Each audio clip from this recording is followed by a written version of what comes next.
दुनिया को अपने आगोश में ले चुकी कोरोना वायरस पर एक और नई रिसर्च सामने आई है। वैज्ञानिकों ने इस वायरस का एक नया आयाम ढूंढा है और वो है इसकी आवाज। खैर, बहुत से लोगों को ये मजाक लग सकता है। मजाक इसलिए भी क्योंकि वैज्ञानिकों ने न केवल आवाज दुनिया के सामने पेश की है, बल्कि इसे संगीत के रूप में बदल दिया है।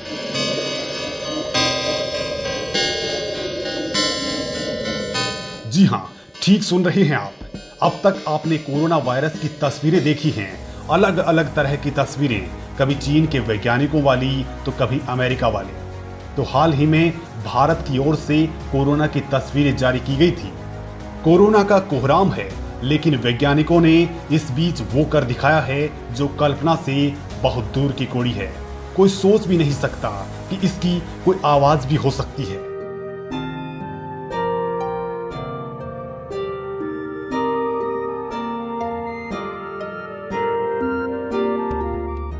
लेकिन उस कोरोना वायरस की आवाज जिसने करीब करीब पूरी दुनिया पर कहर बरपा रखा है। दुनिया के करीब 13 लाख लोगों को बीमार बना चुका है और करीब 70,000 लोगों की जान ले चुका है।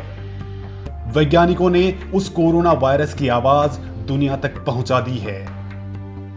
सिर्फ आवाज नहीं, बल्कि उन्होंने इसे संगीत में बदल दिया है। इस वीडियो में हम आपको बताएंगे कि वैज्ञानिकों ने यह कैसे किया। साथ ही कोरोना वायरस का वो संगीत भी सुनाएंगे जिसे वैज्ञानिकों ने तैयार किया है।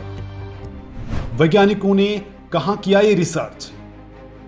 कोरोना वायरस का ये संगीत अमेरिका के मैसाचुसेट्स इंस्टीट्यूट ऑफ टेक्नोलॉजी यानी MIT के वैज्ञानिक मार्कस जे व्यूलर की टीम ने तैयार किया है।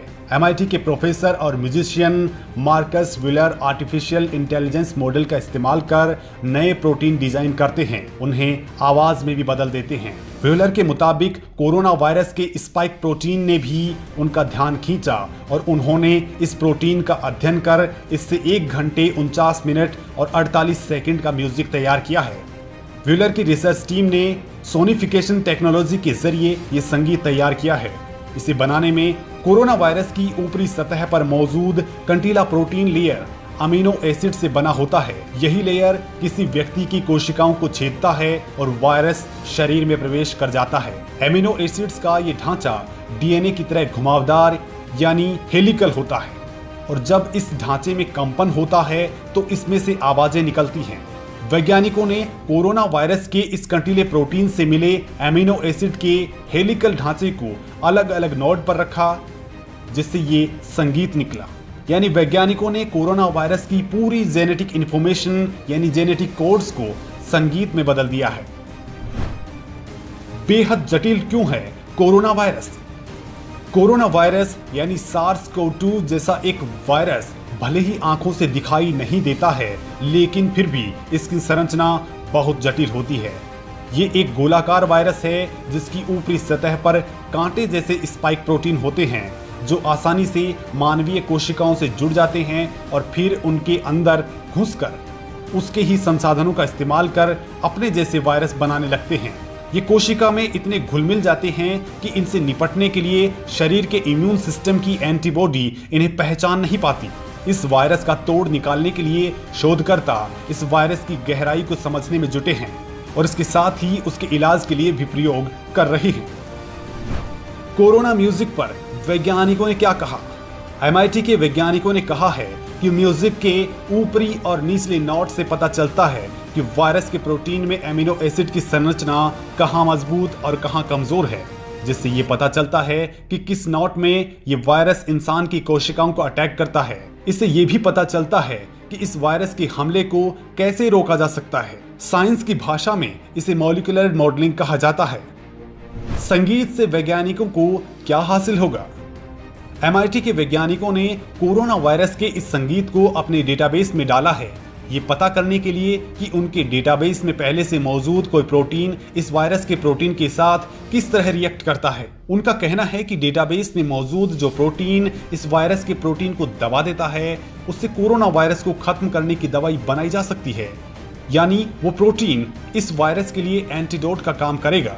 कोरोना वायरस के प्रोटीन के हेलिकल ढांचे से जो संगीत वैज्ञानिकों ने तैयार किया है उसमें बांसुरी, घंटी, स्ट्रिंग्स की आवाज सुनाई देती है। हर आवाज कंटीले प्रोटीन के अलग अलग रूप और नोट को बयान करती है। इसमें मुख्य रूप से जापानी म्यूजिकल इंस्ट्रूमेंट कोतो का इस्तेमाल किया गया है।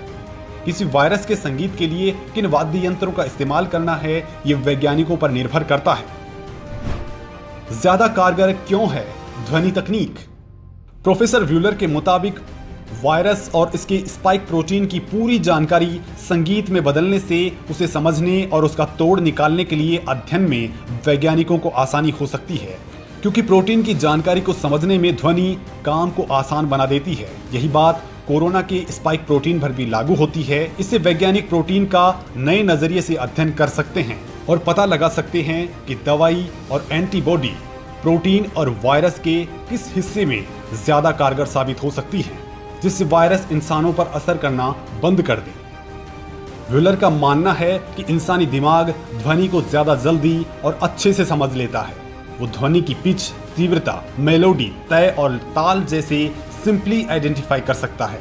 वो ध्वनि की पिच, तीव्रता, मेलोडी, लय और ताल के जरिए सिंपली आइडेंटिफिकेशन कर सकता है, बल्कि एक तस्वीर को देखने के लिए बहुत ही शक्तिशाली माइक्रोस्कोप की जरूरत होती है, जो हम एक बार में देख ही नहीं सकते। इसलिए इस तकनीक का इस्तेमाल नए अच्छे प्रोटीन बनाने के प्रयोग में भी किया जाता है।